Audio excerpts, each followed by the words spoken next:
सारा का चमड़ी कबाड़ देंगे, तो मार मार के उसका धमनी उधेड़ दिए।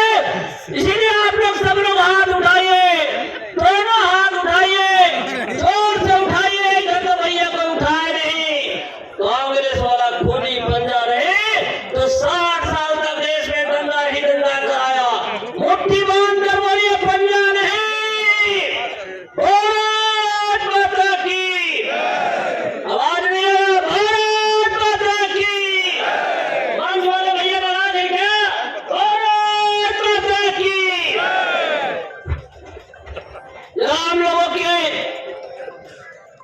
प्रिय प्रत्याशी श्री मनीष कुमार जायसवाल जी, हम लोगों का विभाग श्री मनोज कुमार यादव जी, राज्यसभा के सदस्य श्री कीनू महतो जी, जिला अध्यक्ष विवेकानंद सिंह जी और तमाम अध्यक्षगण, तमाम प्रतिनिधिगण, सम्मानित उपस्थित भाइयों बहनों, आप लोग इस छोटे से सूचना पर यहाँ आए, इसलिए मैं आप लोगों का हार्दिक वंदन अभिनंदन करता हूँ।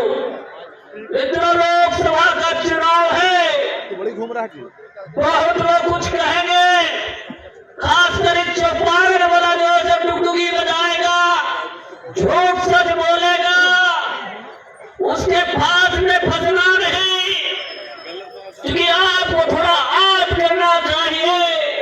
इसके पहले भी कांग्रेस की सरकार इस देश में था, जब कांग्रेस का सरकार था तो इनके प्रधानमंत्री मनमोहन सिंह थे जो सिख थे, इनके सुपर प्रधानमंत्री सोनिया थी, वो किस संप्रदाय से है हम नहीं जानते, आप भी नहीं जानते। इनके 3 सलाहकार भी थे, एक का नाम था अस्कर फर्नांडिस, क्रिश्चियन था, दूसरा था अहमद पटेल और तीसरा था गुलाम नबी आजाद। 110 करोड़ हिंदू होने के बाद भी एक भी इसका सलाहकार हिंदू नहीं था, जिसके कारण से जब संसद चलता था रोज महंगाई पे चर्चा होता था, रोज भ्रष्टाचार पे चर्चा होता था, रोज एक दिन तो ऐसा हो गया महंगाई पे चर्चा हो रहा था, गेहूं कनाडा से आ रहा था, गेहूं भारत से भी जा रहा था, मुस्लिम देशों में जा रहा था, लेकिन जो कनाडा से गेहूं आ रहा था वो भी एयरपोर्ट पर दे जा रहा था, वो भी एयरपोर्ट पर था, एक 5500 रुपया आ रहा था, एक 1200 रुपये जा रहा था।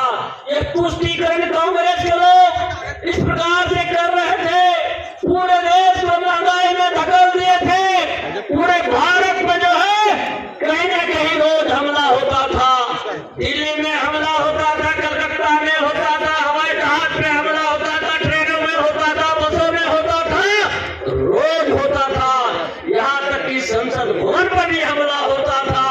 और हमलावर जब पकड़े जाते थे, सुप्रीम कोर्ट होता था इसको फांसी दो, एक कांग्रेस कहते थे इसको फांसी नहीं देना है, और ये फांसी